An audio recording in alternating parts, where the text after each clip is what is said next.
Hey, I'm really happy to be here today with Chris Petkau, who has a great YouTube channel called The Chris Show. And as usual, Chris, I always start off with letting people tell a little bit of their story. And you can do that and whatever else you'd like to do here at the beginning. So sure. Sorry, just closing this program. Well, I'm Chris. I'm born in Vancouver, Canada. 32 years old. I like making music. I like making weird videos on the internet. I'm one of the first people who have started the Make Chad Pope movement, which is a effort to institute Chad the alcoholic as the Pope. I'm a Christian. Yeah, anything else you want to know? Well, I do want to go back a little bit to what it was like growing up in, or you were born in Vancouver. That doesn't mean you grew up there, but a little bit more about what it meant to grow up and how you came to the kinds of things you're interested in now and all of that. But before we got started, you mentioned that you were currently working on one of your videos, and you said you had a clip of it ready to show us. So I thought, yeah, if you want to see it, like, yeah, give people an idea of the kind of thing that you do. Yeah, this might give people an idea. Okay. So this is kind of like, I almost would describe this as like doodling. So you can see my so OBS. For me, okay, cool. I'm going to use the concept of a string. I'll call it my string theory. Okay. I think it's time to give up the bag. We say in art that everybody's somewhere on the string. Some people are further along. They have more skill. They've been doing this longer. Maybe they even have more talent. They're a little bit further along the string. But wherever you are on the string, you're on the string and you're moving along the string, and that's what really counts. So I have found in the art community that most of the people on the string are perfectly gracious about reaching back and teaching you whatever they know and helping you move a little further along the string. And I think that there are a lot of disciplines that are like that. People are eager to help other people learn, eager to mentor people who are interested, and we're all moving along the string, which I think is quite different than this idea of trying to climb up some competence hierarchy. I really like that one that you did of me and Glenn. I love the colors of it and everything. And I think it would be really fun to have that. You know how so many YouTube channels have a little bit of a kind of logo or a little short clip at the beginning of every video that kind of says who they are? Sure. And I would love to use that if that would be okay with you, but I don't know how to do that. Is that an easy thing to do, to put a little clip on the front of a Zoom recording? Or, I mean, the Zoom recording comes out as an MP4. I can show you how to do it. There's free software online, and it's not that hard. I can show you how to do it. Well, I can make you a YouTube tutorial. We can do that. We can do that offline when we get done with this conversation. That'd be great, because I'm always looking for people to teach me more. Okay. Now, to get back to your childhood, you were born in Vancouver, Canada. Are you still in Canada? No, I'm in Houston, Texas. Oh my, that's a big change. Okay, so what happened between Vancouver and Houston? Fill us in. Oh man, a lot happened, Karen. Well, I mean, so what kind of a home did you grow up in? Did you have a happy childhood?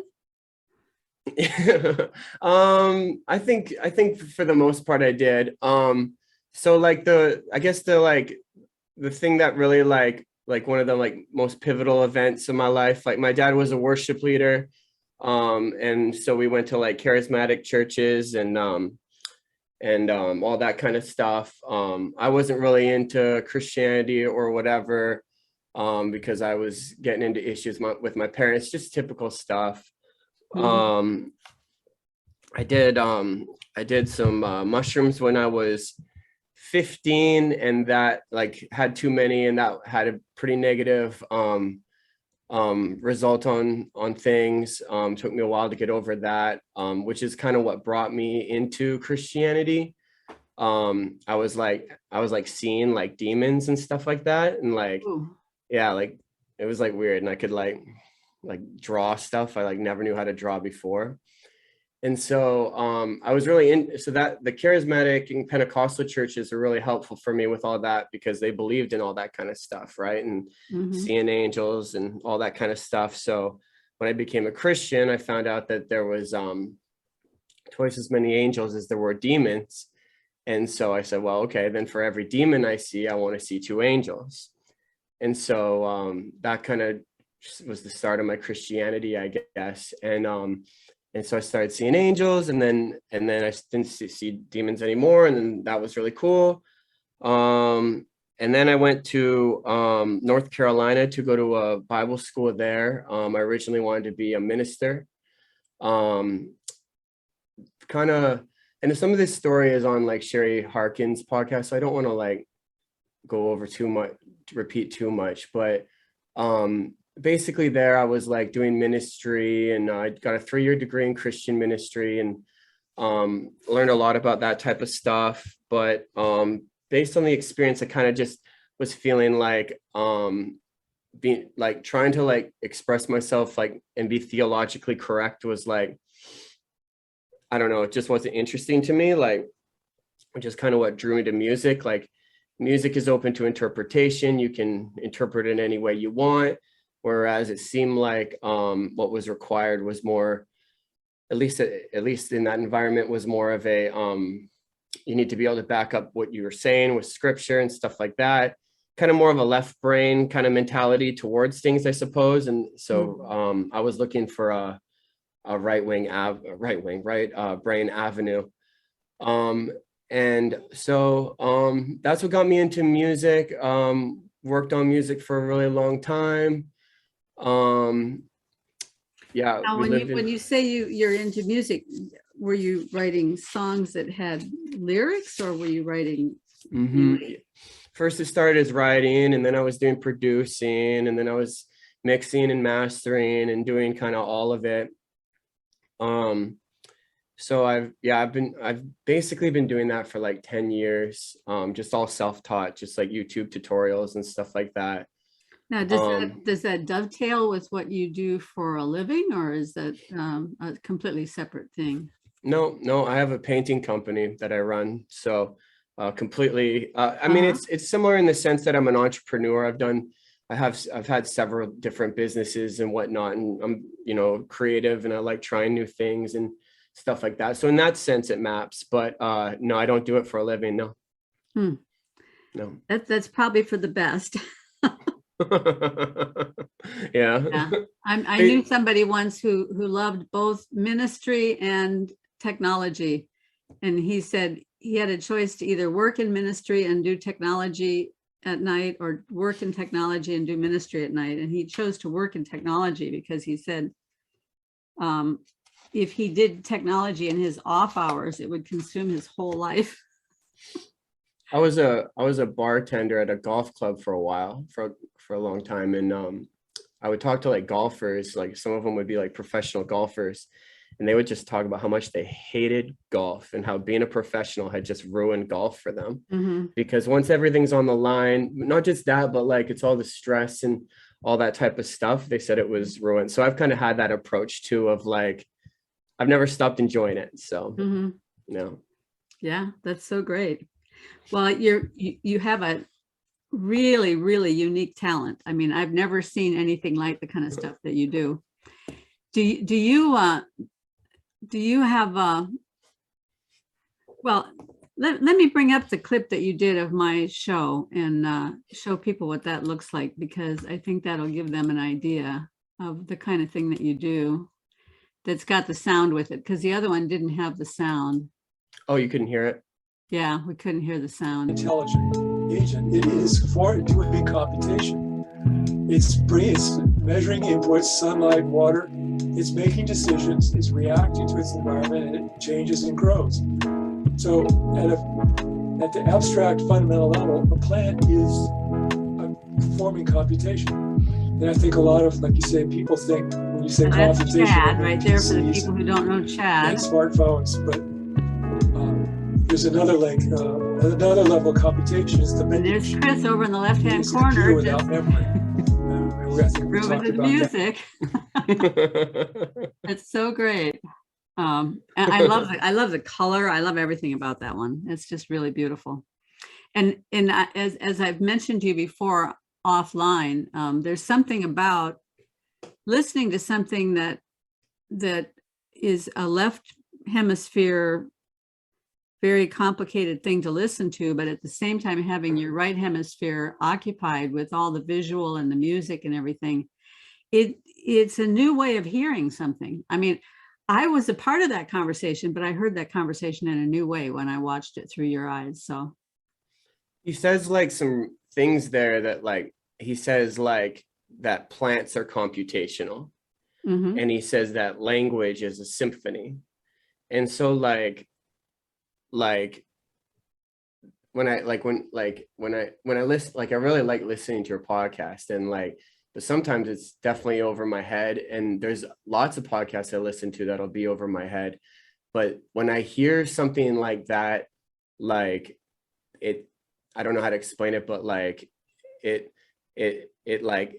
sounds intuitively true, or like poetically true, or something like that, where like plants being computational, like that sticks out to me. Mhm. And I don't even know why. Like I don't know what it is that's like salient to me about that. But I feel like that's like the same way that like you're grabbing onto an idea like plants being computational, which doesn't make any sense, at least with the way I've come to understand the world. But when I hear that, it's like, yeah, plants are computational. Like, I don't know, it just kind of makes sense. And if that makes any sense. And then you take like those weird ideas, and then you like add a whole bunch of different color and music and all this type of stuff. And it makes it all like, it's getting a different part. It's getting the information in a different way. Yeah, totally. I see that. And that was my experience in watching the way that you did that. Yeah, plants as computational, that makes sense to me, because I have 6 episodes with Glenn on the physics of life from the very beginning of life, and the way he looks at things, and the way he looks at computation, which is not the same thing as a computer simulation. He's looking at it in an entirely different way. So because I've had so much experience talking to him, it makes sense to me immediately when he says that. But for somebody coming at it for the first time, I can see why it would be a little on the weird side. Well, and that's kind of what's cool about it, right? Is you got to like change your definitions. Like, I think that's kind of where we're at in general with everything. And that's even what I think like that piece even describes, is like, you got to change your definitions. Like, what is that music or that video I made? Like, it's partly absurd, it's partly beautiful, it's partly a lot of things. It's partly like physics. But to me, like, it shows like that all the boundaries are like dissolving, like in terms of like how we're viewing things. And so, because if plants can be computational, like just like let that hit you, like, you know what I mean? Like let that change your way of thinking, you know what I mean? Well, I don't know if you've ever watched any Dallas Willard. No. I wish I had it queued up, but there's very interesting interview with Dallas Willard where he's talking about the meaning of the soul from his Christian perspective. And he talks about the soul being that which integrates all of the different activities of an entity. So he said plants have souls because they know how to, not that they know how, but their activities are integrated in a way that allows them to grow and to utilize the chemical elements that are in the air to provide substance to them as they grow, and to photosynthesize light, and all of those activities are integrated. And in order for them to be integrated, there has to be a soul. And this is Dallas Willard's language. So dogs have souls, people have souls, plants have souls. So when Glenn talks about plants being computational, what I take him to mean is that in one sense, plants are, and I'm using language Glenn wouldn't use, but this is just the way I think of it, plants are making decisions all the time, or choices, or being conformed to the things that are around them all the time, in the same way that a finite state machine changes. Like when a parking meter receives a coin, it changes because of the coin. Well, plants are making that kind of computation all the time based on what's around them. You know, like sunflowers will follow the sun with their flower head. You can watch it happen. Well, that's a computation of some sort. It's making decisions about where to move, right? And that to me like really blurs the line too between like free will and no free will, right? Because the way you're viewing like your choice is it like if plants are making choices and the choices are as much like connected to how do you say that, like I mean like a seed like grows towards the light, you know what I mean? Mm-hmm. And like I've heard Glenn talk about like there's something that the universe is intuiting its way towards, and like at least that's the way I'm understanding it. And like that makes you wonder like how much your choices really are this free will thing that you just chose, right? Because mm-hmm. the plants are naturally doing it, you know. And when he talks about like a symphony of choices, like that's also like, so you're telling me that all of my choices combined collectively, you can look outside of that and say like that those all together over time create this harmonic symphony, like that the choices I'm making every day make sense? Like that's crazy to think about. Well, in one way it is, and yet in another way, and I mean, I think of things in a very idiosyncratic way, obviously, because I'm a human being like everybody else, but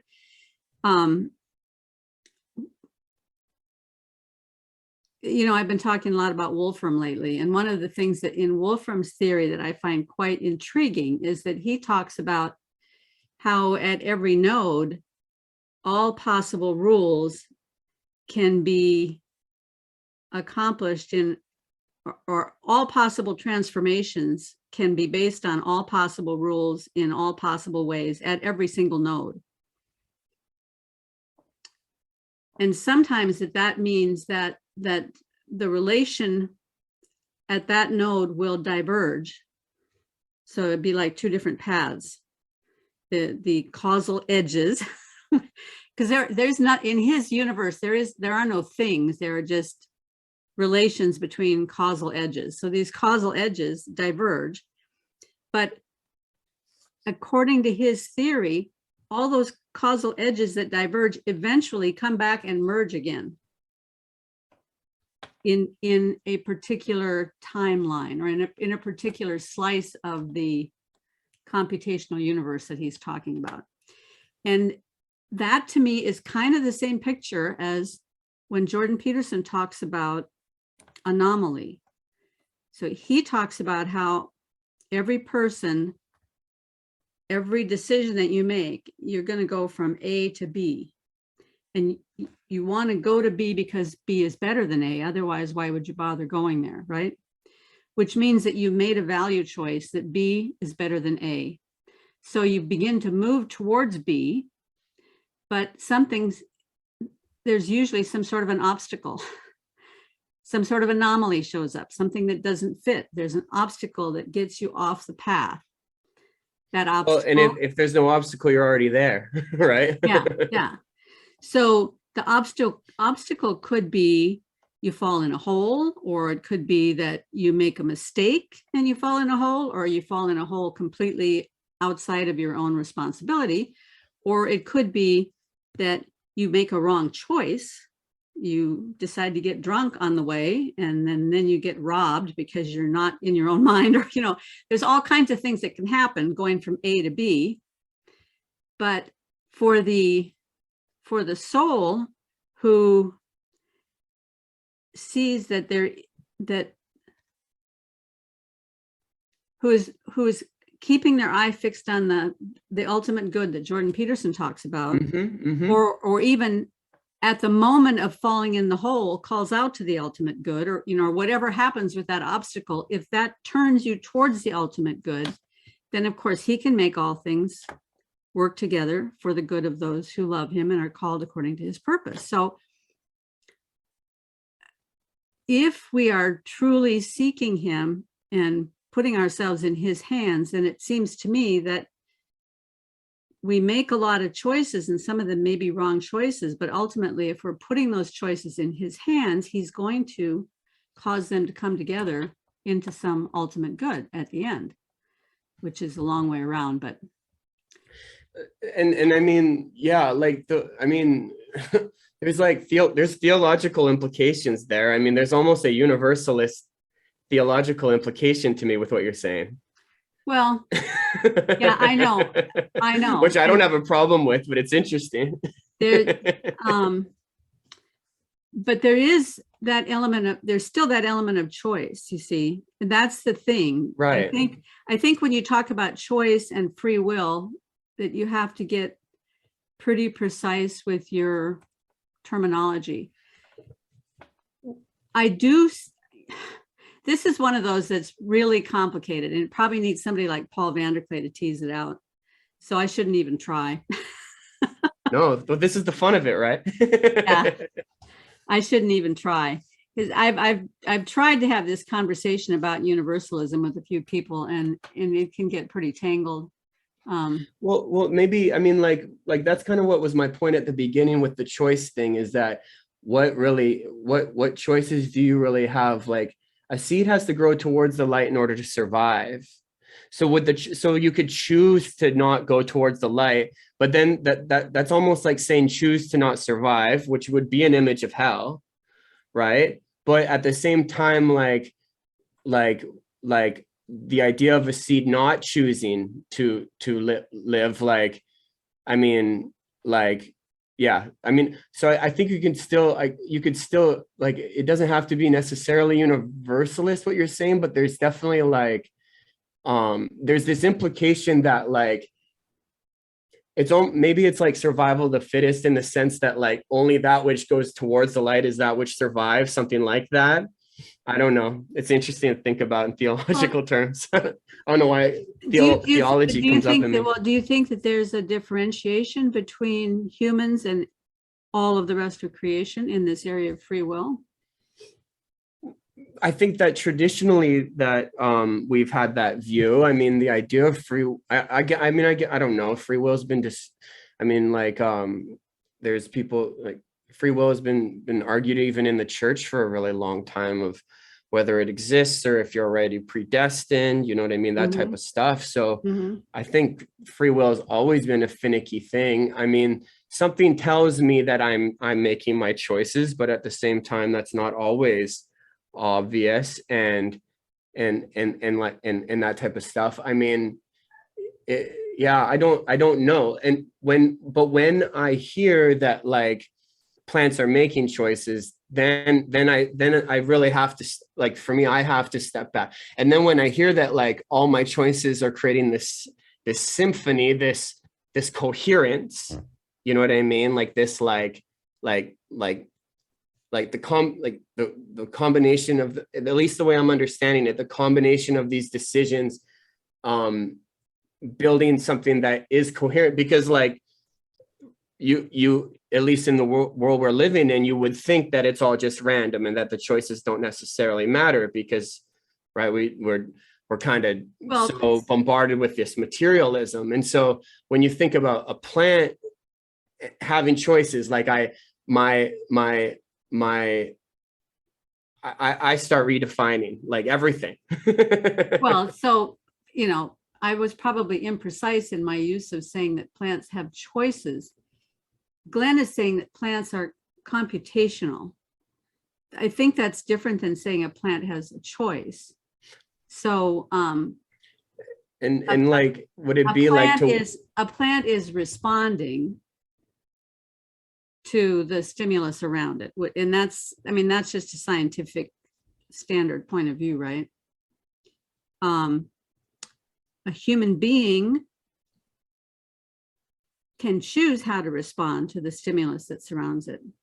for example, somebody can cut you off on the freeway and your initial impetus would be to get angry and go chase them down or something, but you have a choice at that point. Am I going to get angry and let that ruin my day and potentially run into a road rage guy that's got a gun and coming after me?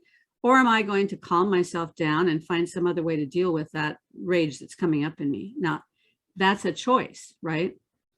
I don't think plants have that kind of choice. Plants respond to the stimulus that's provided to them. But when we look at our life as believers, if we, what is the verse?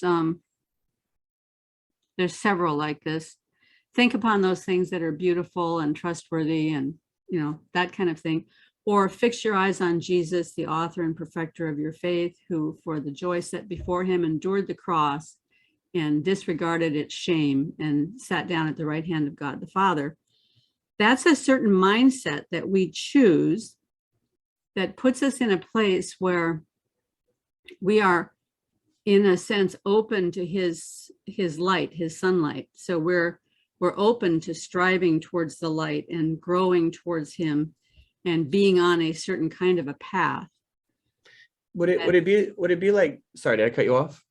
No, I was just going to say, in a sense, that simplifies our choices because we have a desire to be transformed.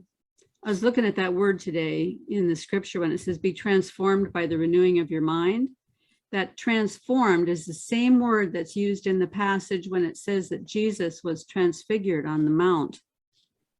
It's the same word. And it is the word meta, morpho, the morph is the form, but the meta is the word that means the with that comes after, the change that comes after being with.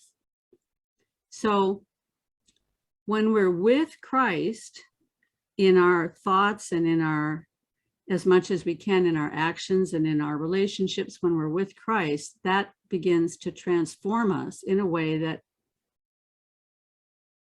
makes some of the choices easier. Not all of them, but it certainly does smooth out the path a little bit over someone who doesn't have any sort of guiding star, in using Peterson's terminology. I wonder if I don't know, I have this thought in my head, you talk a lot about entropy and and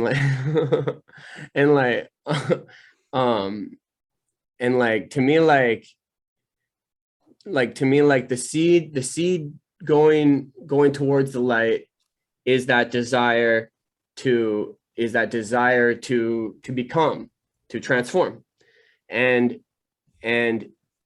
but there's a gravity, there's an entropy constantly trying to come down on the seed and stop it, and there's that push, that desire to be, that is what makes the seed be.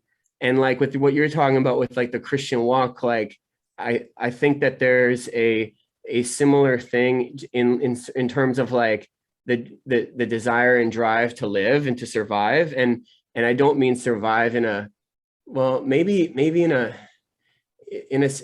kind of in a self-preserving way, but not in a typical self-preserving way. If you're not trying to cuss at the person who just cut you off, the reason you're not trying to do that is because you're trying to follow the light, the way the seed would follow the light, believing that by not cussing, you're going towards it instead of letting the entropy cause you to cave in. Mm-hmm. And in that sense, you're trying to be born, if that makes sense. You're trying to become. Well, I really like that. I really like that picture that you had of the seed going towards the light because it's desiring to transform, but then the gravity and the entropy and everything else is pulling it back down. Today I was listening to a devotional that Gavin Ashenden was doing on his channel. And he was talking about how the older he gets, the more that the responsibility of moral behavior wears on him like gravity. It gets more difficult to be morally accountable the older he gets. He thought that the further along that he went in his Christian walk, that the responsibility to be morally accountable would become easier, but it's actually becoming heavier. And when I think of that idea, and then I think of what you just said, what it says to me is that there's a purpose in that, that gravity that's pulling that plant down is what's strengthening the stem. Because if it was only going towards the light, it would be all way too flexible. But because of the opponent processing of the gravity and the entropy and everything else pulling on it, right? That's strengthening the stem so that it can withstand the buffeting, right? And so like so then within that frame is the computation to go towards the light or go towards the entropy? Like, is that the computation that the seed is making? Well, entropy is a natural consequence of work being done, of the difference between efficient and inefficient work being done. So it's a measure of the inefficiency of the work that's being done. So if I might not be saying this exactly right, but when work is done, when an engine is functioning, if you had a perfectly efficient engine, it wouldn't increase the entropy in the world. But because engines cannot be perfectly efficient, then there's always some extra heat that's, coming off the engine or something like that, that results in more entropy in the universe. So, but when the plant is going towards the light, there's a whole lot more going on that is part of that, I would say, computation or calculation or something, because it's not just the light. There's also a plant, as it grows, has to find a way. I'm using agency language here, but because there's no other way to talk about it, has to find a way to get the water from the ground up through the stem and out to the leaves. And so the plant, as it's growing, actually builds these little tubule cells that pop upright and then grow more and more of these cells that are like little elevators almost, that because of capillary action will pull that water up and out to the leaves. And then the leaf, the water gets dried out of the leaf from the sunlight, and that actually pulls the water up then through the leaf then to replace the water that's disappearing from the leaf. So there's all these different mechanical things that are going on in a plant that require some sort of computation going on somewhere, because one thing has to be done before another in order for it to be effective, right? If all of these different actions were happening in a plant in some sort of random fashion, the plant wouldn't grow. But because the capillaries are in place before the water comes in, then the water can go up and feed the leaves, and the sunlight is turned into, is photosynthesized. I don't even remember what all the sunlight does, but there's all these things happening, but they have to happen in order. And I mean, and like, that's basically like evolution, right? Like, is saying basically like, there's experimentation done, it tries different paths, it experiments, it goes different ways. But like, for example, the seed that experimented by going away from the light didn't survive. And so then over thousands of years, you have all these different, you have these veins of the direction you go. The seed always goes towards the light. It digs its roots in deep. An oak tree has a different strategy than a rose, but ultimately, like, there's certain computations that you have to follow in order to keep going. Is it something like that? Well, you could explain it that way. I mean, that's the way the evolutionists would explain it. But I think there are just as good an explanation as coming from other avenues that don't require evolution. So That's what I really like about your channel. Like you're putting it all together. You're putting it all like it's all like I actually wanted to ask you like how like what is like the okay, because like I know that I can ask you, Karen, so how does that relate to art? Because I know like you have like a thing where that relates to art somehow. yeah, yeah.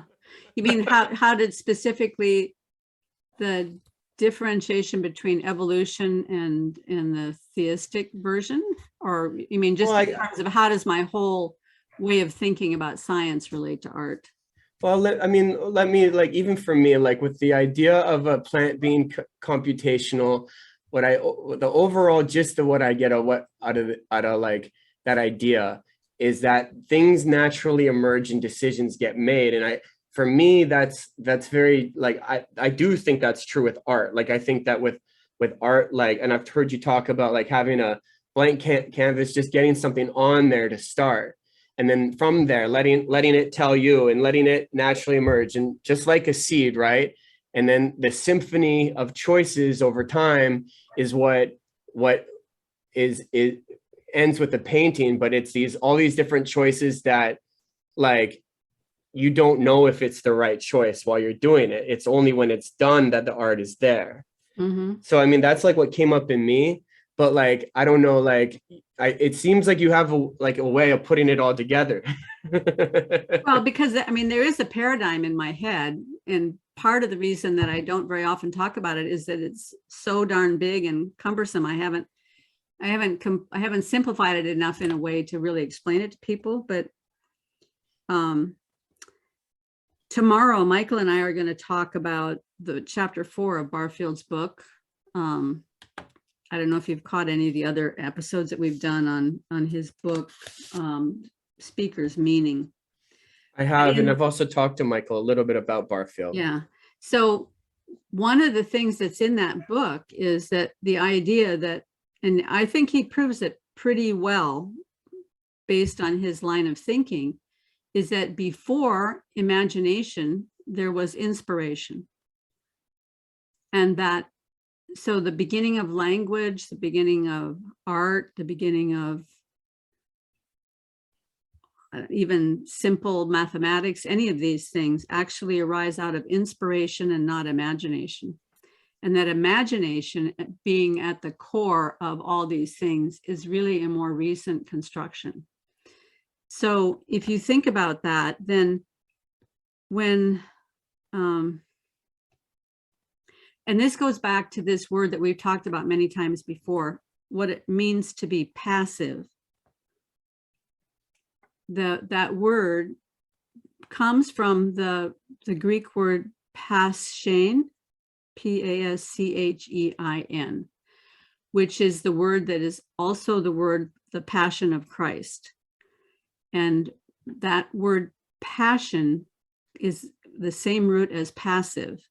But it's not the kind of passive that is just let it happen or just habitual laziness. It's not that kind of passive at all. It's the kind of passive that means to permit, to allow yourself to be changed and molded, to permit things into you, to permit yourself to accommodate, that kind of permitting that is in the scriptures. Jesus says, suffer the little children to come unto me. That word suffer is that same word permit. So like permit the children to come to me, but it's not accidental that it uses the word suffer there, because this kind of permitting is also a kind of suffering, because it's allowing yourself to change and to give up parts of yourself and to be transformed. That's a kind of suffering. It's also this kind of passion. Well, so I think art at its core is that kind of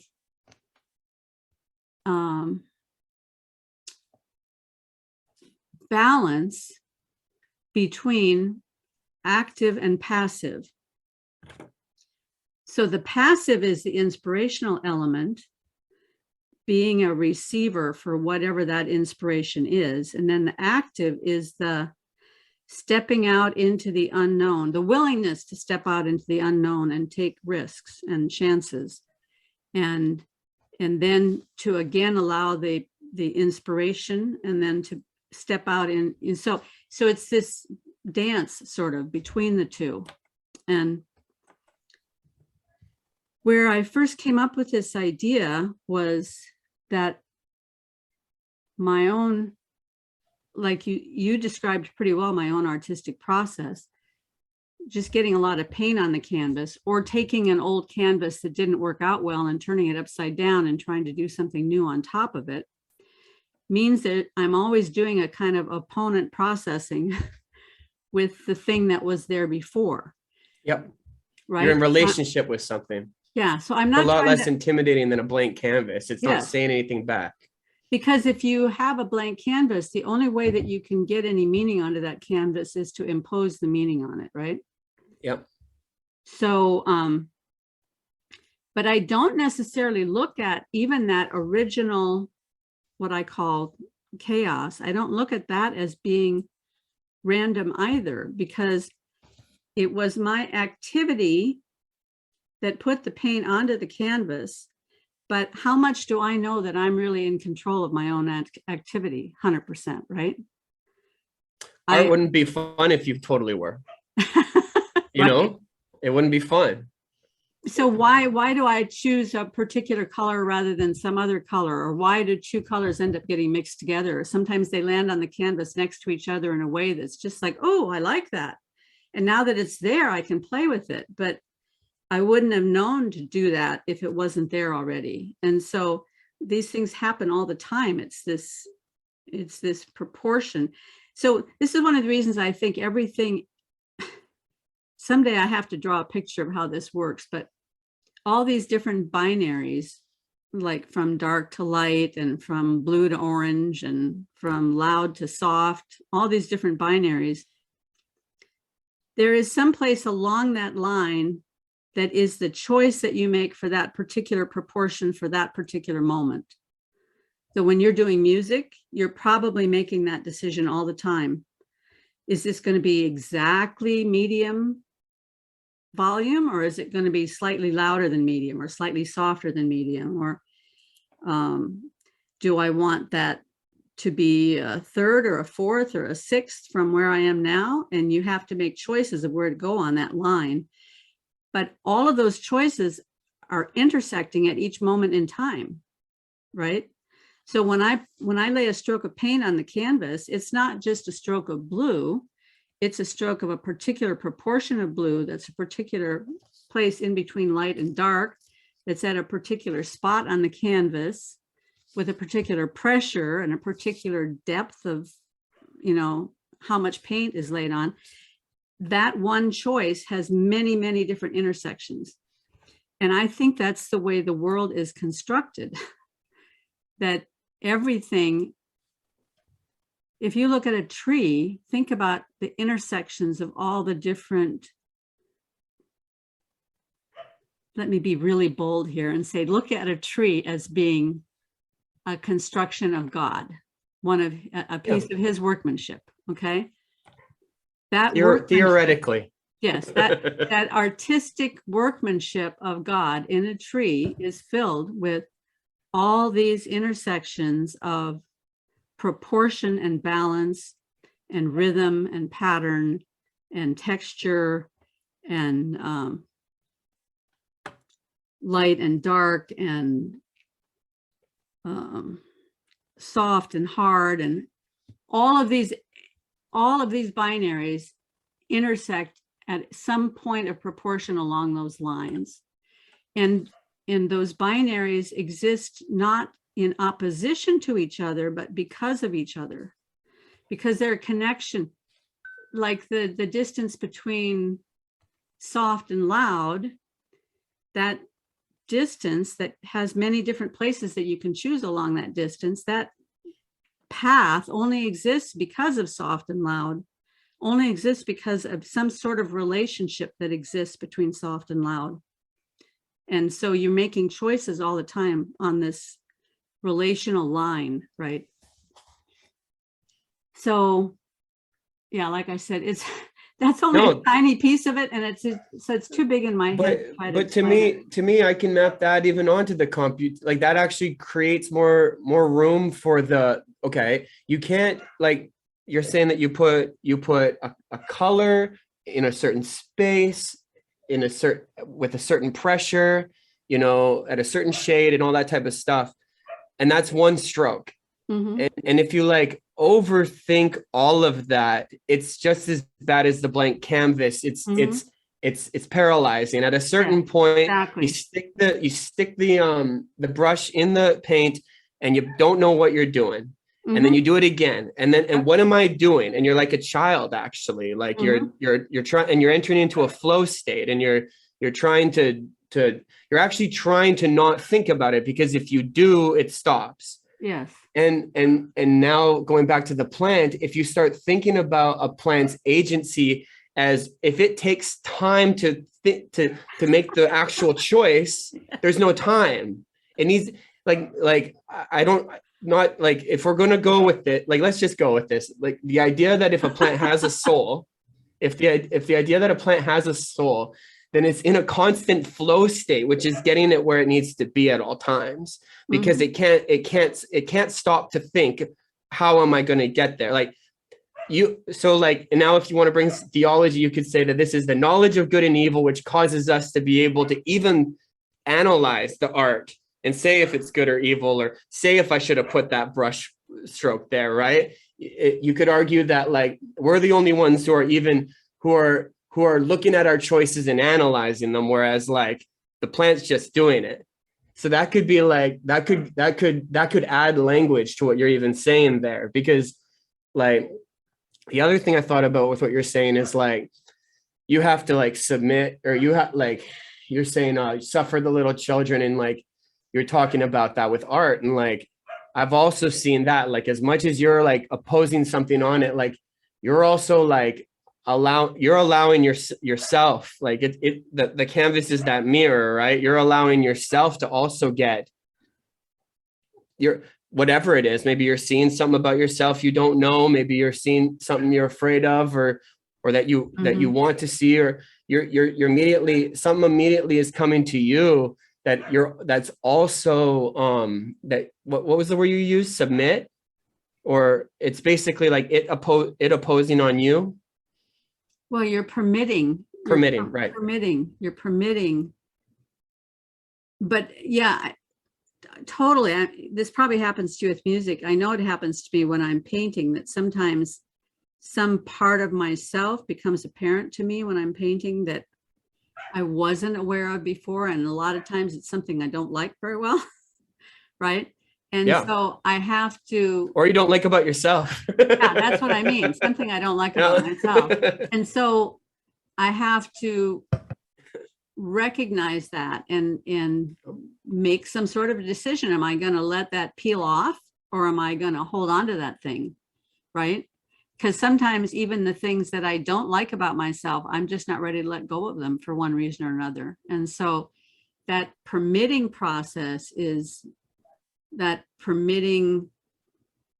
I don't know, I think about Michelangelo when he was doing a statue, and he would always say, the image is already there in the rock. My job is just to remove the rock until the image shows up, right? Well, I kind of think all of us are like rocks, and what God is doing is bit by bit chipping off all the old stuff on the outside until that image that he has of us arrives, right? Well, that's a painful process. Sometimes you have to permit that chipping away of yourself. And maybe that's where choice comes in. It's also like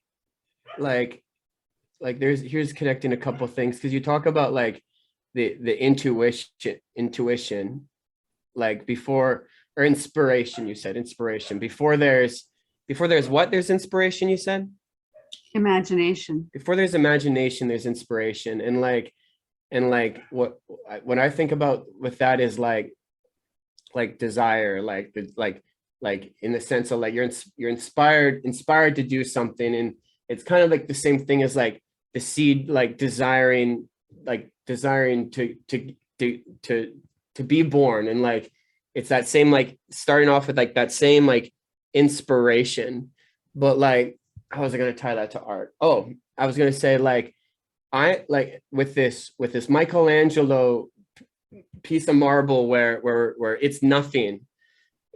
Very much, I think that the creative process is much more just allowing what wants to be made, just allowing it, just like and like what like that thing that I made like with you and Glenn. Like I just started going. I didn't think too hard. I had faith that it wanted to be made.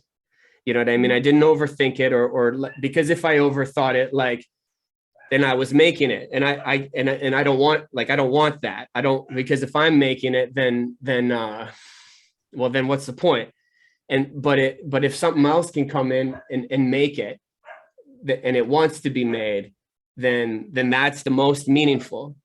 And so like, when you're talking about like the physics and stuff like that, it sounds like that's what he's saying is that there's what the universe is being made because there's a force driving it to be made that wants to. And this word want and desire and agency, all these words are getting really funny now. Mm-hmm.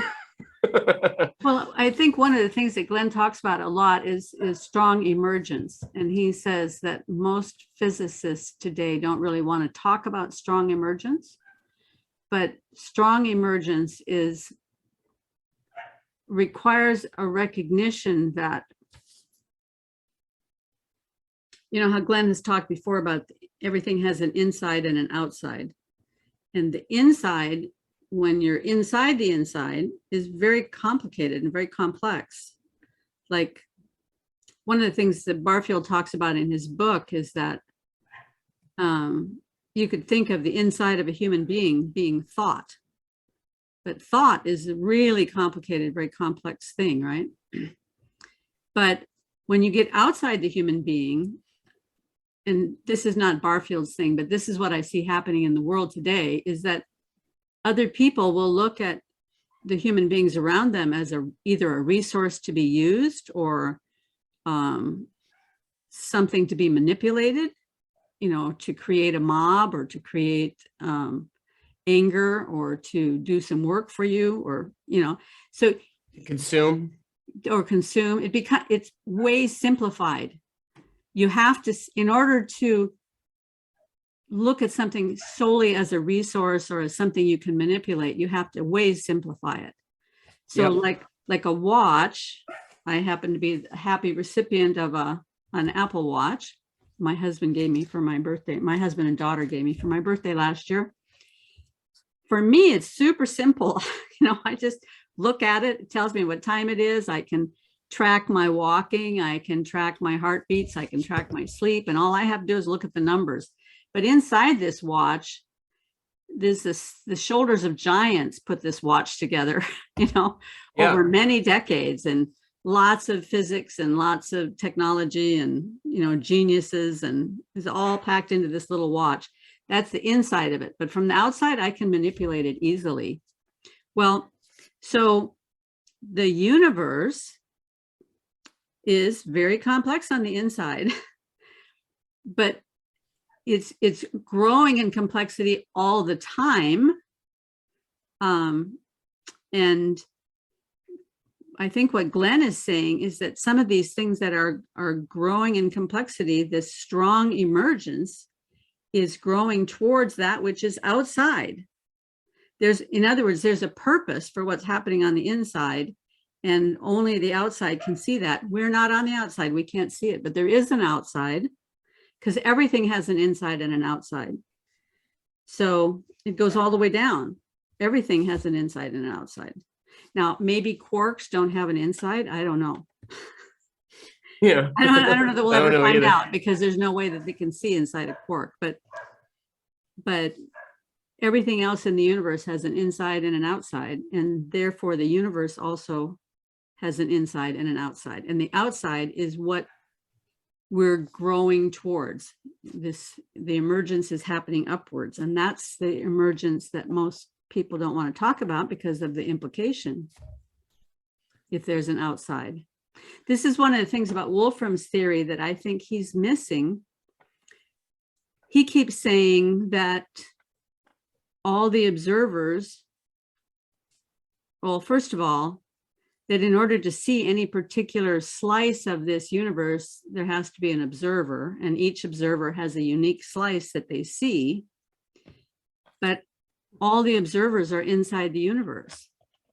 Yep. But Materialists don't get this. But Stephen, you know, yes, even when he talks about if there is a creator to this universe, he is also inside.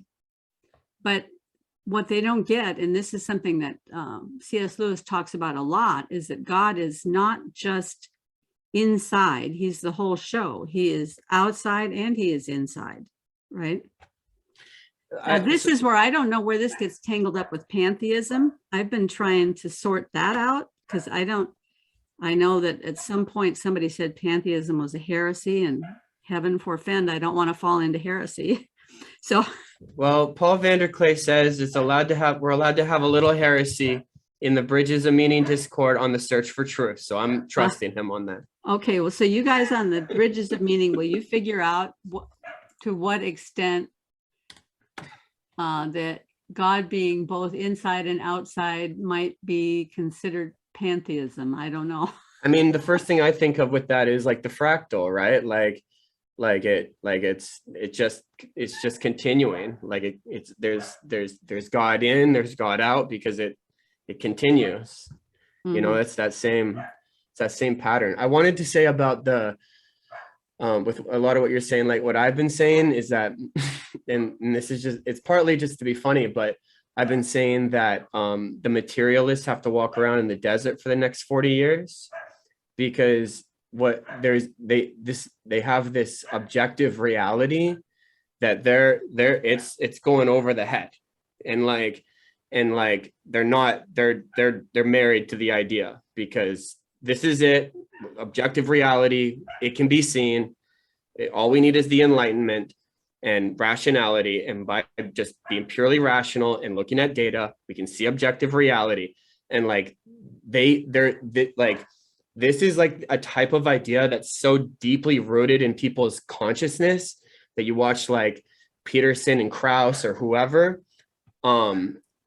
they aren't hearing each other. And I've been saying, like, it's going to take 40 years. It's going to take a generation because of how deep that's in. And especially when you think about what people's, incentives are. And like, there's like, and it'd be so nice and convenient if we could just have this objective world, but we can't. And unfortunately, I really like, first time I heard it was from Mark Lefebvre on your channel of intersubjectivity or interobjectivity. I can't remember, but it's in other words, like the objectivity between us all that we can observe between us all, but it's all still blind elephant game, right? It's all still, grasping at something that we can't pin down and define. And so like, one thing I've been thinking about is like this, like that right there, like breaks materialism right there, because you can't just look at material reality to know reality, right? And so I think that I think it's also a reason why like a lot of like things are getting stuck. I even think it's why like institutions might be breaking down in a lot of ways, is because we're hitting all these dead ends within material reality and we don't know why. And it's because materiality is not even the beginning of the show, like with what you're saying, right? Like you're saying like all this material reality is some type of reflection of something else that's trying to emerge. That is within something else, right? Is that basically it? Well, I was thinking about this today, that what came into my mind was mathematics is an icon. mathematics properly understood is an icon. It's a way of seeing through into a bigger reality. And even most mathematicians will say that there is a mathematical universe filled with mathematical truths that we don't yet know, that are knowable and that can be reached. And physics, it has the same thing. Physics is an icon properly understood, because there is a universe of truths that are related to physics that are beyond our grasp at this point, but we can, by moving forward, we can keep getting new and deeper truths in physics. History is an icon that way. Language, music, everything is an icon properly understood, or it can be an idol. You can make mathematics your whole world and believe that it's a crystalline truth and that you already have everything that you need to know in the mathematics that you have. But if you get stuck there, it's not very useful, because the only way it's useful is if you keep growing. It's in the mistakes that are made on the way to the higher truth that some of the most interesting revelations happen. And that's why I like this talk by Nima Arkani Hamed on the morality of fundamental physics, because he says you have to do physics in a way that you are willing to try to operate with an absolute integrity, that you're completely honest about what you know and what you don't know, and that you're willing to accept the conclusions that arise out of the investigations that you make, even if they don't line up with what you want them to be. You have to have that kind of integrity if you're going to make any progress in physics towards a higher truth. But that every time one of these big breakthroughs happens, like with Einstein, that truth that is found remains true, regardless of whether or not you come to a higher truth. And then that higher truth will also remain true in and of itself, true in the sense also that it's very useful. So like Einstein's theory of relativity has been found to be, it's not a theory anymore. It's been found to be true based on lots of research and experiments that have been done, and it's been verified. That's going to remain true because it's useful for something else. But there is going to come a higher mountain, because there are always higher mountains to find, and every one of those higher mountains is a higher truth. Well, what's the implication of that? The implication of that is that there's higher and higher and higher mountains, and it just goes on up into infinity. And then what does that mean? You know, the highest. What does that mean? Yeah, the highest truth of which you can conceive is an infinite truth. That's a definition of God, isn't it? And then Highest good of which you can conceive is got to be a definition of God. So. And then that, oh man, and like, I mean, you could argue that what you just said is like a like scientific / poetic description of theosis. Right? Like because here's the thing is like, as you start to develop your knowledge of this type of stuff and your understanding of this stuff, it's the same thing as the painting or the song or whatever. As your knowledge of the universe changes, so do you, and so do you get transformed. So does the permitting, like you were talking about with allowing the results to be true regardless of what they are, and you're permitting that to be true. And so now you're permitting that, oh my goodness, these if I look at physics or whatever as a idol, in other words, this thing that I know that I don't, what's the right way to word it? You're not negating physics. You're just allowing your worldview to be transcended with higher truths, such as material reality is not sufficient of a way to describe the universe. You permit that to change you, and you change along with it. And that journey continues into, like you said, we don't know exactly what, but they're higher mountains, and bigger horizons.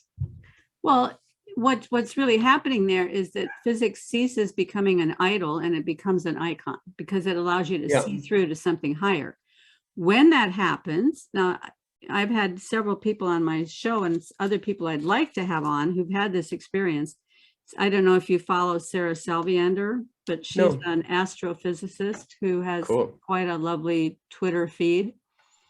And she was an atheist, but the more that she studied astrophysics and the more that she studied the cosmos and the more that she began to see this ultimate truth beginning to be revealed through her studies, she had to acknowledge, wait a minute, this is not just happenstance, a random chance. And so she eventually became a Christian. And she's very articulate about what she believes. And another one is that I had on recently is the biochemist Cy Gart, and he was an atheist well into his 50s, I think. But as he began to study more and more biochemistry, seeing the really infinite complexity of what it takes for just the simplest cell to arise, the more he saw there has to be a God. So if you're really open to real truth, then it's going to lead you someplace that maybe you don't want to go if you're an atheist. But that requires a permitting, right? Because there's and I've told the story before of my dad and how he became a Christian just a few months before he died.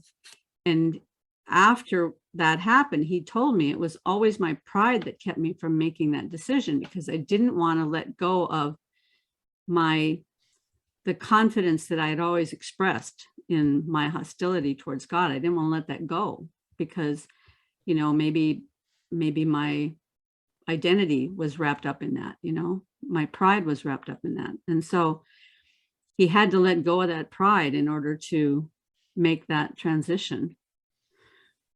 But in his case, it was because God broke through and gave him a vision in the middle of the night that it was like practically like a psychedelic vision or something in the middle of the night that just showed him the whole universe and how it all works.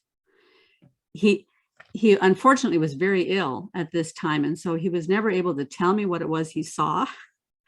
I so wish that he had been able to articulate to me what it was he saw, but I can only imagine, you know. That's so crazy. Yeah. But I think that in order to make that transition, people have to let go of some part of themselves. I know that was true for me. When I became a Christian, I had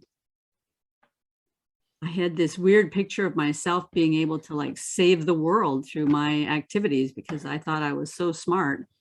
Yep. And when I came to the place of saying, oh, wait, this problem is way bigger than I am. You know? Well, and there's a little bit of reassurance to that too, right? Like, I mean, that's even why I started the conversation with like the plant thing is like, there's this reassurance to the idea that that something is driving the universe and you and all of this towards something that's good, you know, and that you don't have to, that it's not as much about you trying to save the world as your you know, your ego might tell you, like I mean, where would you start anyways, right? I think that's a lot of what Peterson talks about. but there's also like that reassurance and that resting, but also like I'm really fascinated with like conversations you're having, conversations Vervaeke's having, conversations where there's like what you're doing is not as metaphysical maybe as Vervaeke, but it is exploring spaces that's like, I think like the new like horizon, because like there's so many dead ends that everything is reaching, like and it's not until we're asking like spiritual metaphysical questions that yeah, I don't know that any of this stuff is starting to become more interesting. Peterson did the same thing, right? Of like creating more psychological backing, making Christianity more legitimate, you know, and I think that's going to have to be the way to go, I think. And so, yeah, I think that the materialists, rationalists are going into the wilderness for 40 years, but I think that people that are like, that have this faith, that are willing to like approach like all things, whatever their field is, whether it's art or science, as like this hero's journey, kind of what you were talking about, of going forward, not knowing where you're going, in an explorative, I think very much like what I've been doing on my channel is just being, trying to enter into an explorative mode, and then moving in that, and trying to take everybody else along for the ride. But like, it's that attitude, I think, that like, that's where like the new information comes from. I don't think it's from I think we've mined material reality. That's my theory. But Well, I think, I mean, to me, what you're saying is, we need to allow the Holy Spirit to work through each individual to reveal the unique perspective that God has woven into each individual. And that comes through artistic endeavor, creative endeavor. Now, that doesn't necessarily mean that a person has to know how to make videos or paint paintings or do music. It can be in the way that they beautifully craft a salad, or the way that they beautifully plant a garden, or my daughter loves to knit, and just in all of the aspects of knitting and creating beautiful patterns in knitting, or any kind of creative endeavor that people have, allows the uniqueness of each individual to be shared into the body of the whole universe of people, right? And I think that's the work of the Holy Spirit. The Holy Spirit is, maybe that's what, when Vervaeke talks about transjective, you know, the relationship, the thoughts and ideas that come out of conversations like this, that are new thoughts that weren't either of our thoughts to start with, but they're new things coming out, right? That whole universe of all those thoughts that are out there that aren't connected to individual brains, right? That somehow is the Holy Spirit revealing the glory of God. And each person has such a unique trajectory and a unique path of how they got to where they are, that there has to be a way to communicate that into the world. If you take that to the grave with you, you've made the world a poorer place. And I think you've given yourself a poorer life. Like a lot of what you were talking about, like I was like, okay, well, how do you know if you're doing it? And like I was thinking, like, it's because of exactly what we're talking, or what we've been talking about, of like, as you're being explorative and this type of stuff, that transformation is happening in you, right? Like it's that, like, I think that, like, in Vervaeke's language of like propositional knowledge is really helpful with something like that, because this is what I mean by material reality, which it's kind of funny, because like when you write down a bunch of propositions, really that is just a bunch of abstractions. But what we've done is even that's material, because we've just, oh, there it is on the chalkboard and that's what it is. But information can be danced with. Information can be, like you're talking about, like related to that. You can be changed by it. It can be changed by you. And I think that so much of like what we aren't, the point where we're stuck in general has been this belief that we don't have to change in order to continue to understand and explore the universe. And I think that's undeniably false when you look at how quickly everything seems to be like decaying around us and falling apart. It's this idea that like, well, we wrote it out on the chalkboard and now we know it's true, and then we leave it alone. It's like, no, like there's actually a part of the universe that you're creating, that you're participating with, that if you aren't there, the world is less because of it. And so and then this is Peterson's like abdicating responsibility. And it's like, we need everyone to like take that responsibility and then, and allow that transformation to happen. I don't know if that made sense, but. Yes. And I want to advocate for one more thing, and this is like very complicated and I don't have any answers for it, but what we're talking about here about kind of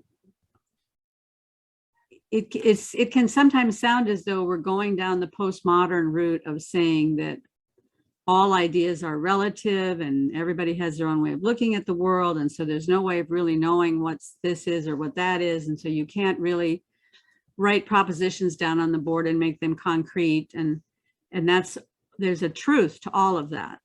But there is also, when Peterson says that we have to speak truth, regardless of the consequences, regardless of the cost, he's talking about a truth that is, that there is some kind of truth that is real, where you can put a stake in the ground and say, this is true, right? It's not subject to other people's whims. It is true. There are certain physical truths. If you step off of a high building, you're going to fall to the ground. That's true. You can't give that up because of postmodernism and say, oh, well, that's a Western patriarchal, conclusion based on social construct or something. No, definitely not. Right. And so there are choices and decisions that we have to make that are based on truth. And that truth has to be that we speak truth and we act in truth. And to me, it's the truth that's there even when it's challenged. It's that truth that's there. It's that truth that's there when you tear down the temple, it rebuilds in 3 days. It's that truth that you can try to kill, but it'll resurrect. It's a living truth. It comes back to life when you try to kill it. Yeah. And he's true. That's not a social construct. He is the truth. And that there's many, because each of us are imperfect in our approach to that truth, we can each only speak the truth to the level that we can understand it and know it, but we have to stay as close to that truth as we possibly can, understanding that we're going to do it imperfectly. But you don't get better than that. Yeah, that's part of what happens when you move forward into the truth as far as you know it. You discover, oh, wait a minute, this doesn't quite fit with that. This had a consequence that,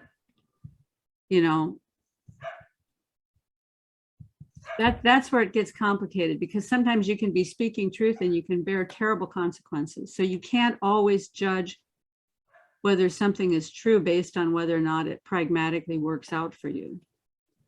No. I mean, trying to nail down truth is very, very difficult. It's very difficult. But I think a great definition is that which you kill resurrects. Mm-hmm. And things do resurrect. Like, that's the funny part, is you can kill things and they come back. And like, you can have ideas that we threw that out, we threw the Bible away, we don't need that anymore.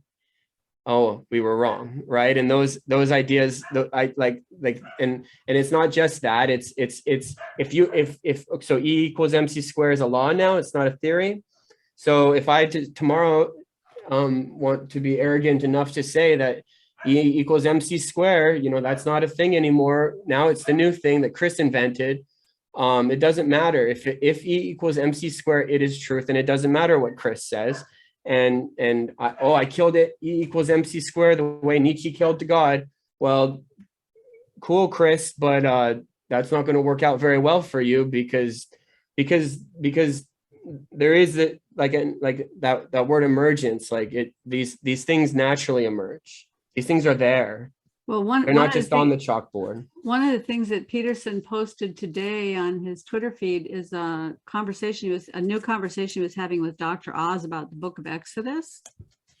It's just a short clip, maybe 20 minutes. Super good. And it made me think of a comment that Peterson had made a long time ago, that the Bible isn't just about what happens. The Bible is about what always happens. Mm-hmm. Yeah. And you look at the things that happen in the Bible, and it's the same thing happening over and over again now, right? And so when he's talking about Exodus, and anyway, I'm going to attach the clip to this video because I want people to see it. It's just really a good clip. And you can tell he's been thinking a lot about it because he's getting ready. Probably when he finishes this next book tour, he's probably going to go back into his Exodus series. And I'm really looking forward to that because the insights that he brings to it are always, they're quite unique, but they're also very related to experiences that I've had. So, and I'm sure that's going to be true for everybody who listens to him, because when you listen to him, you know there's a truth to it because it fits in with what you've already seen happening in life. But it's not a cliche. That's the weird thing about it. You would think, oh, well, if he's saying what everybody already knows anyway, it's a cliche. But that's not really true. It's what he's saying is true because it resonates at a deep, true level with everybody who listens to it. And Peterson isn't as much of a materialist as a lot of Christians, like to tell the truth. Like he he may be a materialist in some other ways, but like his way of viewing psychological truths and truth, even the word truth, it's not a material truth. It's something much deeper than that. And I think that in the modern world, since the Enlightenment, whatnot, the way I've come to understand it, materialism, I think we've lost a lot of, like, this is actually part of why I think the materialists are going to wander for 40 years, because I think that materialism got too much into the church and caused the church to wander for 40 years. I think it's something that's changing. I think that Jordan Peterson is a sign of it, that there's, and I think Peugeot really points out a lot of it, is a Christianity not dependent on material reality at all, not dependent on historical reality, and my keyword dependent. I'm not saying it's not historically accurate. I'm saying dependent. And I think that was something that we felt like had to be proved in order to have legitimacy. And it's not, and now it's like the chains are broken, because you don't need that to go forward, or for what you're saying to be intellectually legitimate. Like, there's also this concern that by having faith, I'm intellectually inferior. And that's also not the case either, because I have videos on this, but like, rationality is not all it's cracked up to be. It's a good thing, but it also has to be subject to something. And so as the materialists walk into the wilderness, I think the Christians might be walking out. Maybe that's a good place to end. There was something you just said that brought to mind that little clip that we saw. I'm sure you saw it recently on Paul's channel, of Tom Holland saying that he wishes the church would just go back to letting itself be weird, because. Yep. You're right. I haven't heard that, but immediately when I heard that just now, I said, yep. Yeah. And because Tom Holland is saying it takes just as much faith to believe in universal human rights, which is what people believe today as being self-evidently obvious. To believe that that's self-evidently obvious takes just as much faith as to believe that Jesus Christ resurrected from the dead.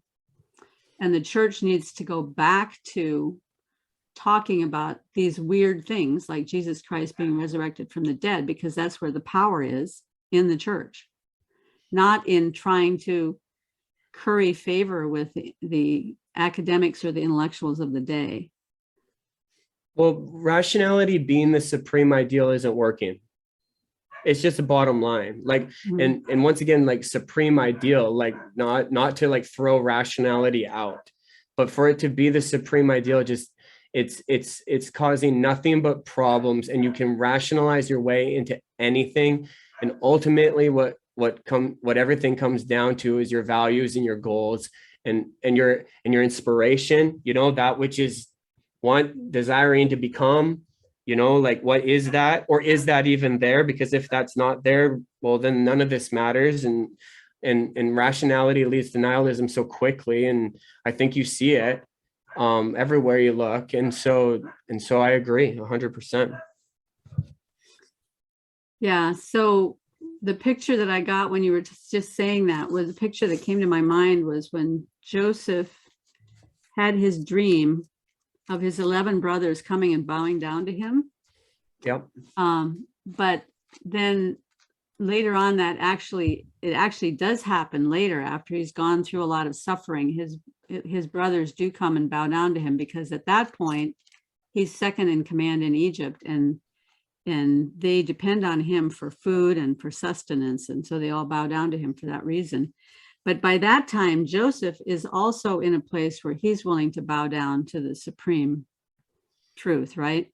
So in some sense, you could think of all these 12 brothers being representative of some aspect of our cognition and rationality, thinking that it is the supreme is just wrong, and it will come to a place where it too will bow down. And so we all need to submit to the one who is always being resurrected.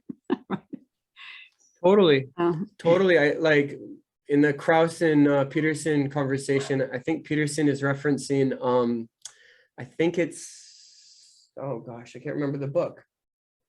Can't remember, but Satan is being depicted as basically Paradise Lost. Yes, Paradise Lost. Yeah. It's being depicted as like this beautiful angel and all this stuff, but also as rationality. And I think that like and Lucifer's I haven't read Paradise Lost, but like Lucifer's the most beautiful angel, and he's like the top angel. Second, like in a hierarchy where God is at the top. And I think that that's the correct way to think about rationality, is as the most powerful thing that's incredibly destructive when it turns on God.